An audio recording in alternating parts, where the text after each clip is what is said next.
Hallo Leute, heute zeige ich euch den schnellen Soundtest eures Sonos Hero 100.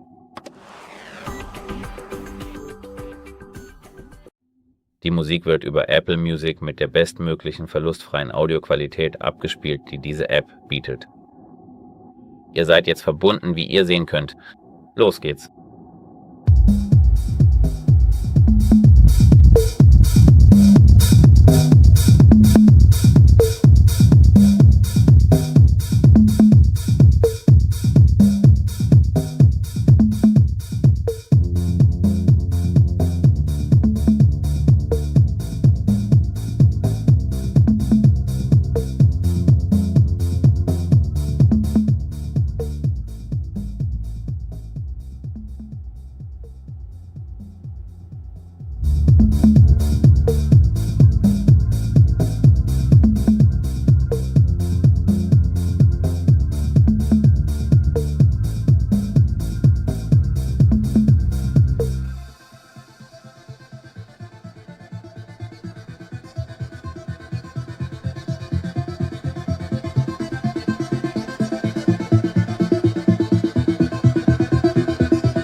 Also, ich denke eigentlich, wenn der Lautsprecher nicht so laut ist, wenn die Lautstärke einfach zu niedrig ist und die Lautstärke, tatsächlich haben wir in diesem Lied fast keine Details und ich denke, das ist durchaus positiv. So sollte es sein, wie wir es haben.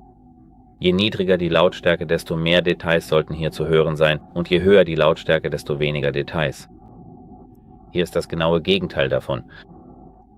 Ja, genau. Allerdings finde ich, dass die Klangqualität des Lautsprechers wirklich, wirklich schön ist. Und, weißt du, der Preis sagt darüber gar nichts aus, deshalb finde ich, dass die Qualität gut ist. Aber der Bass könnte etwas kräftiger sein, aber weißt du, wir können ja alle Einstellungen anpassen. In der App, das war's, wie sie dir hilft und auf Wiedersehen.